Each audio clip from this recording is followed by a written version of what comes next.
Welcome back to Motivated with Meg. This is season 2, The Exercise Experiment. Today I want to talk about one of the biggest lies I've heard myself and my clients say. If I don't have a full hour, what's the point of doing my workout?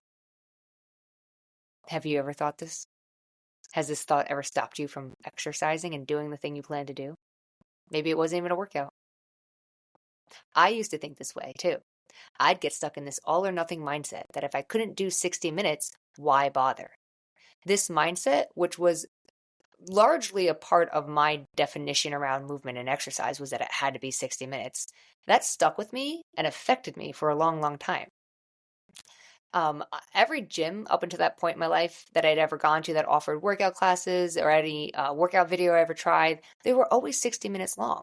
So I thought that a workout, especially one that was going to be good for me and intense and get me to my goal of weight loss, that it had to be 60 minutes. But then I started to experiment with what really fit into my life. And so then I started doing smaller bouts of movement, 15 minutes here, maybe a 35-minute video that I found online over there. And I learned and experienced for myself that movement doesn't have to be big or time-consuming to be beneficial. For most of us, we work 40-hour weeks and have plenty of other obligations and responsibilities. And that's when exercise can take a back burner, especially on the days that we don't have time for a full 60-minute workout. But what if it isn't about a 60-minute workout and instead it's about doing what you can, when you can, and when you feel inspired to? Now, when you feel inspired to, I have mixed feelings on this one. I am a big fan of being spontaneous, but I'm also a big fan of scheduling and routines. For those who shy away from schedules and routines, I get it. It feels like it's going to be controlling and create less freedom. But what I've found over the years is that by having some sort of routine and schedule, it does the opposite. It actually allows me to know exactly when I have free time, so I can go enjoy life and do whatever I want during that free time.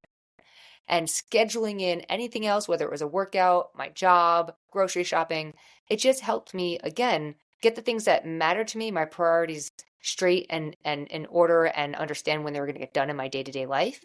But it also let me know exactly when I was going to get to have my downtime and relax, which I found very helpful. So if there's ever a day that you realize that you don't have the time in the day to work out how you would like to or how you usually would, I want you to be curious to if there's other forms of movement you can do for that day that you do have time for, that maybe your body would thank you for doing, and that they don't take an hour. So for me, that's getting up and stretching and taking a walk on my work days.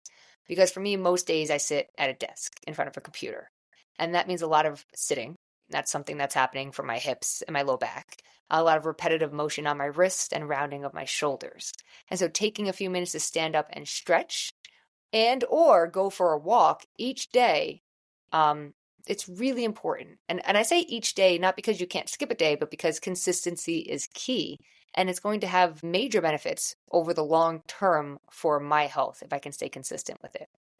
And showing up for myself like this, just these 5 minutes of doing some desk stretches and getting out for like a 5 to 10 minute walk, getting some fresh air and sunshine, it makes a big impact in my overall health, my mood, my energy levels, and especially in how I feel physically, because it gets me away from the desk and out of that repetitive form of motion of typing and looking at a computer screen. And showing up is often half the battle when it comes to being active and moving your body. Once we're at the gym, we're more likely to actually walk into the gym and do the workout. But driving to the gym and talking ourselves into driving to the gym can be the hard part. What gets in the way of showing up? Right? If you had the plan of exercising or being active in some way, what gets in the way of showing up for you? And the answer is going to be a lot of things. Life is complicated. There's a lot going on. You probably have a lot of responsibilities, family, friends, and just your energy level. It's going to ebb and flow.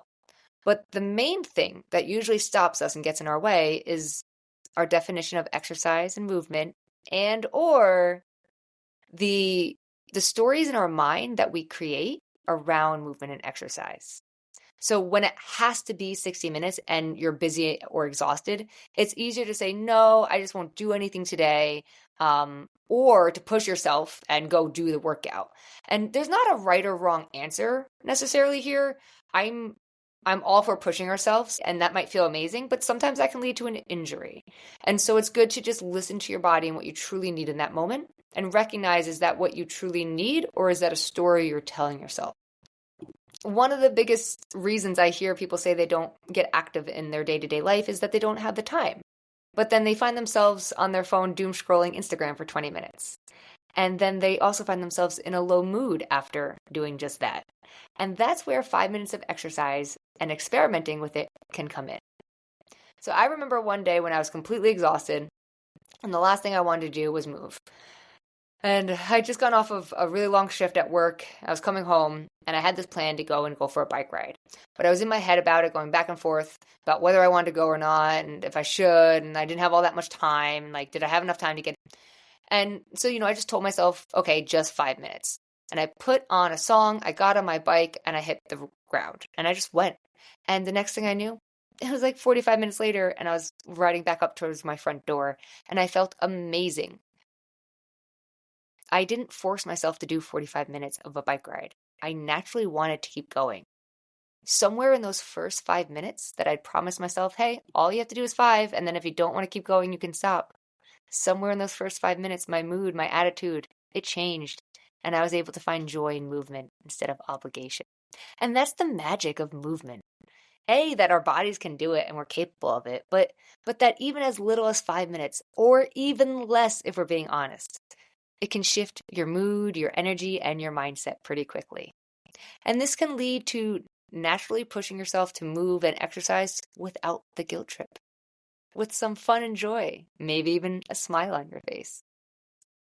And if you start something, if you promise yourself, hey, 5 minutes, and then I can stop, if you do it for 5 minutes and you don't want to keep doing it when the 5-minute mark hits, stop.